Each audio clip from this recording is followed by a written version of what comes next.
Hi folks, I completely missed a clue in the Rex Heuermann arrest affidavit with regards to a possible connection to the Asian male.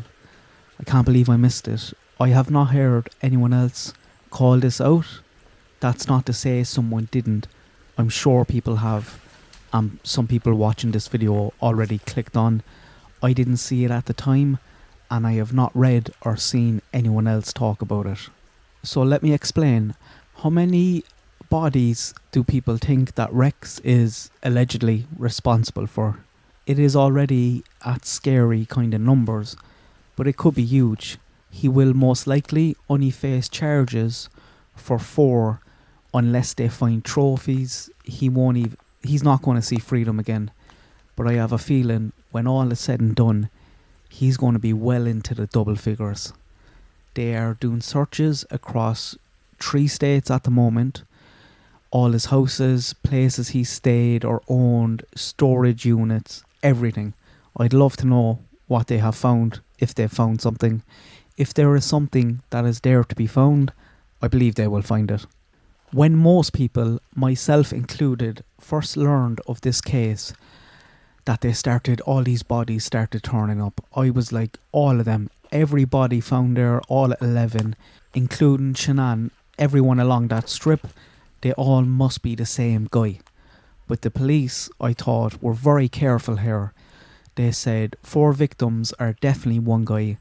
They were all S-workers, went missing under similar circumstances, and were found in burlaps. The evidence straight away suggested that these 4 were definitely linked.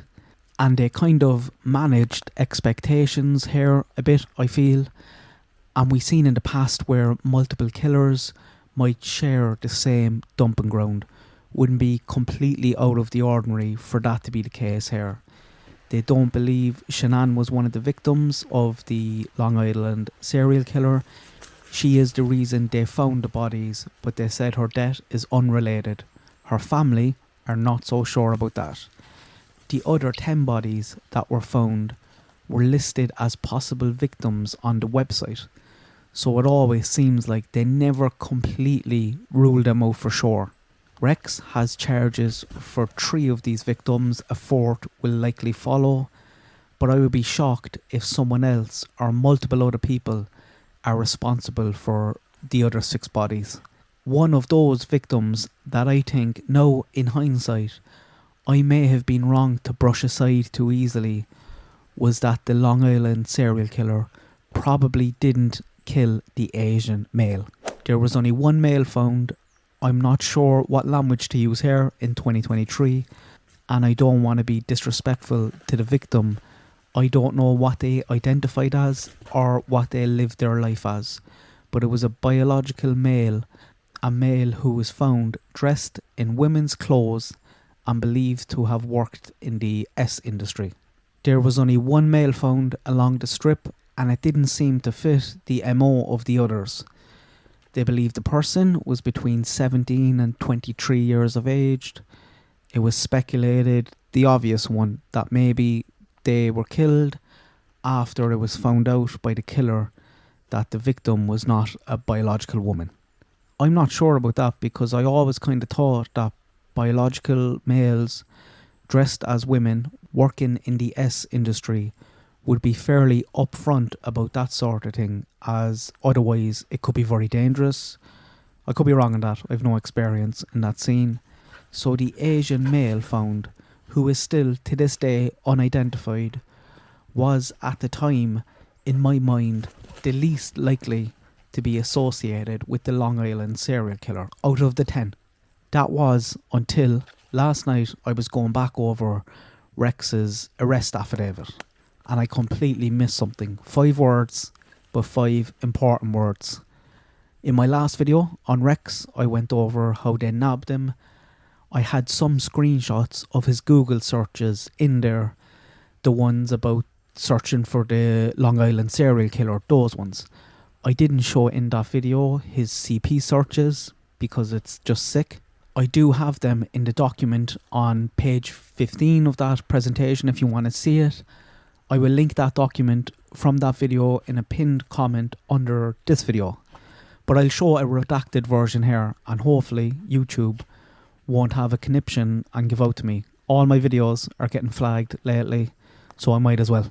The majority of my videos, most of the time now, will not appear on your home feed. Even if you're subscribed and have the bell on, you still have to go to my page to be able to see some of the videos. And I don't help myself with screenshots like this, but I'll block out some of the words so you won't get sick. But you get the picture here very fast if you have not seen these before. Preteen searches, bruised, age specific, it's vile, nasty stuff. And when I first read this, I was looking away from the page in disgust, reading fast because it's uncomfortable, and I completely missed one of those searches. Asian twink tied up. Looks a bit out of place compared to the rest. All the other searches are for biological females. And to the small percentage of people who watch my videos from my country, an Asian twink is not an Asian version of Adele King. Adele King, the Irish showbiz legend, aka Twink. Twink is gay slang for a young, boyish gay, not a child, a young looking adult, late teens, early 20s, youthful appearance and have little or no body hair. Here is what Google says. Would this, in general terms, be a very similar body type to that of the unidentified Asian male? Age 17 to 23, short compared to Rex, 5'6" in height. I'm going to go out on a limb and say probably not much body hair, all things considered. Body-wise, the Asian male and this search are a match. So does Rex have a thing for Asian twinks? It seems like it. He is searching it when he is searching for vile stuff and probably playing with himself. And this one search has flipped my thoughts on the unidentified Asian male. I have gone from thinking he is the most likely not to be related to thinking, yeah, he definitely is. And he's found right there, right next to the 4 girls that he is facing charges for. I'm not sure that's any coincidence at all. What are the chances? Like, what do you think? It's so sad that this person is not even ID'd yet. This is somebody's kid, somebody's grandchild, probably not much family or disowned by family, which is even more sad. Murdered, dumped, nobody knows who you were. And if people are looking for you, no connection has been made. Hopefully, in time, genetic genealogy will ID this person. Unless they are ID'd, no one's going to face charges. You can't just charge Rex because a body was found close to the girls that he has charges for, and because of this Google search. Unless he has a trophy of sorts. I really hope he kept trophies, because that's just checkmate evidence. And unless he yaps, that might be the only good indication of his true numbers. What do you guys think? Do you think Rex is responsible for the 7 other bodies found there? Do you think he might have bodies in other locations? He's an architect. Is he trying to build something? And is that Asian twink search just a complete coincidence? And a complete coincidence that an Asian twinkish body ended up where it did. Interested in your thoughts? Let me know what you think. Good luck. God bless. I hope everyone has a nice day.